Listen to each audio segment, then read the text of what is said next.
जनहित के कार्य करें। अब ये चुनाव हुए, हमारे से पहले महाराष्ट्र में हुए, हरियाणा से पहले, उससे पहले कर्नाटक में हुए पार्लियामेंट में। तो राहुल गांधी जी ने एक मुद्दा उठाया, कर्नाटक में दिखाया सबसे पहले, एक ही हल्के में लाखों वोट की वो हुई, और इसी प्रकार से महाराष्ट्र में और अब हरियाणा में उन्होंने पूरा डेमोन्स्ट्रेशन दिया दिल्ली में, जिसकी चर्चा की। ये समझ में नहीं आ रहा कि भाई चुनाव आयोग की जिम्मेवारी है। कई कहते हैं भाई आपके वर्कर नहीं, वर्कर अपना काम करेंगे, चुनाव आयोग अपना काम करेगा, निष्पक्ष होना चाहिए चुनाव आयोग को। लेकिन हमारा चुनाव आयोग निष्पक्ष नहीं है। देखा आपने, कहीं एक ही मकान में 501 वोट, कहीं 323 वोट, कहीं 22 वोट एक महिला। इस प्रकार से आप व्यापक रूप में जाओ। ये तो चंद उदाहरण है।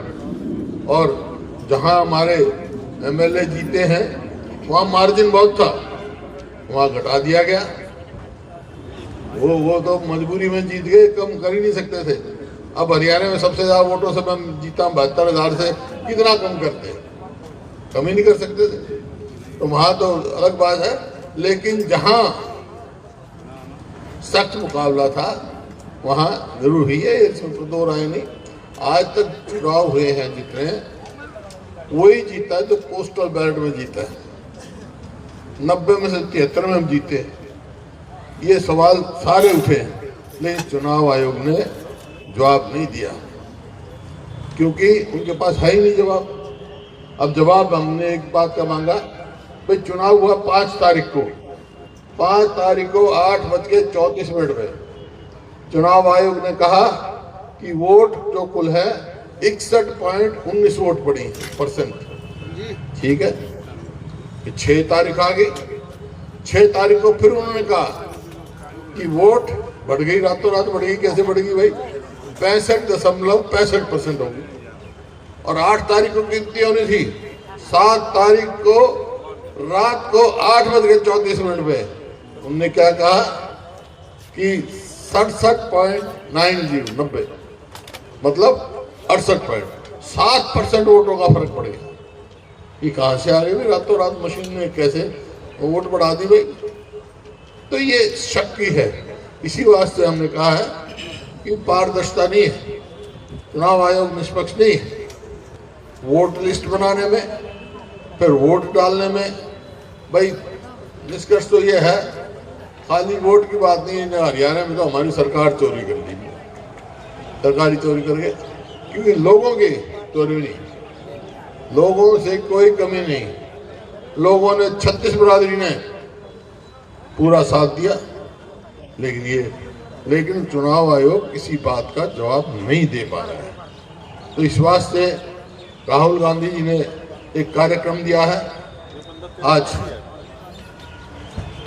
मैं अंबाला में आया हूँ, पूरे देश में किया, क्योंकि ये देश का सवाल है, कोई एक हरियाणा का सवाल नहीं है। क्यों दिया ये? क्योंकि जनता जागरूक हो, हम जागरूक हो। इस संविधान जो कुर्बानियों से बना है, स्वतंत्रता सेनानियों की कुर्बानियों से बना है। अरे बहुत सारे स्वतंत्रता सेनानियों को तो हमारे को नाम भी पता है, गांव भी पता है। कांग्रेस बनी सबसे पहले यहाँ लाला मुरलीधरन अंबाला के थे, गांव भी सब पता है। लेकिन ऐसे बहुत सारे लाखों आदमी हैं जिनका नाम और गांव नहीं पता, लेकिन देश के लिए कुर्बानी दी जब आजाद हुआ है। ऐसे भी जो हमारे नाम भी नहीं पता, गाँव। तो वो कुर्बानी देकर देश ने एक संविधान बनाया, दुनिया का बेहतरीन संविधान, सारे देशों के संविधानों का अच्छा। ठीक है, इस संविधान से हम छेड़छाड़ नहीं करने देंगे। ये हमारे में हमने ताकत पैदा कर दी है हमने, और यही प्रोग्राम लेके सारे देश में चलेगा। आज हरियाणा में अंबाला का जहाँ तक सवाल है, अंबाला का तो भाई विशेष स्थान है। जैसे आप जाते हो ना बॉम्बे, बाहर से विदेश से आएगा कोई तो बॉम्बे आएगा, एक गेटवे ऑफ इंडिया कहलाता है। अरे ये अंबाला तो गेटवे ऑफ हरियाणा है, गेटवे ऑफ हरियाणा तो अंबाला ही है। तो आज हम यहाँ हैं ताकि यहाँ की आवाज़ पूरे हरियाणा में जाए और हरियाणा से पूरे देश में जाए, एक मजबूत हो और जो लोगों की आवाज़ जाए। आज हम राज्यपाल जी को ज्ञापन दे के आए हैं। भाई ईमानदारी से बताओ आप, बहुत सारे मेरे भाई किसान भी बैठे होंगे यहाँ, किसी को धान की एमएसपी मिली है? हाथ खड़े करके बता दो किसी को मिली हो तो। एक को भी नहीं। मैं मंडियों में गया, हम मंडियों में गए, जहां जाऊं मंडियों में पूछा मैंने, भाई कोई एक आदमी तो बताओ। नहीं, पर्ची तो काटेंगे पूरी 379 की, लेकिन कटौती करेंगे। किसी में 500 रुपए क्विंटल, किसी में 600 रुपए क्विंटल। इसी तरह जब बाजरा है वहां कटौती, कपास में 1000 रुपए क्विंटल।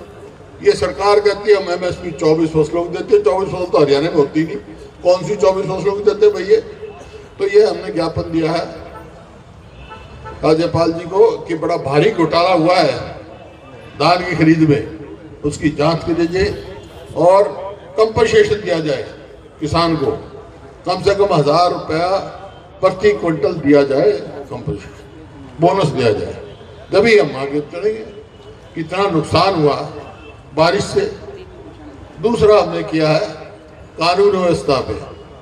कानून व्यवस्था बिल्कुल चरमरा गई हरियाणा में। जो संगठित ऑर्गेनाइज क्राइम कहते हैं, संगठित अपराध, गैंगस्टर्स, 80 गैंग काम कर रहे हैं आज हरियाणा में, कोई सेफ नहीं है। हाँ, पहले तो खत्म हो गए थे, अब 80 हो गए ऐसे जो फिरौती मांगते हैं, कहते हैं मेरा नाम ये है, जो बैंक में जाते हैं, दुकान में जाते हैं, दिन दाड़े गोलियां चला के आ जाते हैं। आज हरियाणा पूरे देश में सबसे ज्यादा असुरक्षित प्रदेश है। अपने आप को कोई सुरक्षित महसूस नहीं करता। तो परिस्थिति आपके सामने। फिर वोट लेनी थी जब तो खटाखट बना दिए राशन कार्ड, बीपीएल कार्ड, अब 15 लाख काट दिए, अब 15 लाख काट दिए। तो मेरा सवाल ये है, गवर्नर को भी कहा मैंने, हमारा सवाल ये है, पहले बनाए क्यों और काटे क्यों भाई? पहले बनाए क्यों फिर काटे क्यों? तो ये इस किस्म के काम करते हैं। तो आपको मजबूत होके इस बात को, आवाज को उठाना है। पहले तो ये कि संविधान बचाना है, तभी हम बचेंगे। जो राहुल गांधी ने आह्वान दिया है उसको देंगे, जो कार्यक्रम ये बताएंगे उसके कार्यक्रम अनुसार डिप्टी कमिश्नर को ज्ञापन देंगे और आप सब साथ चलेंगे। आपने इतनी देर इंतजार करी, हमारी आने में देर हुई, मजबूरी है, उसकी माफी चाहता हूँ और आपका धन्यवाद करना चाहता हूँ। इतनी देर इंतजार करी, बहुत बहुत धन्यवाद।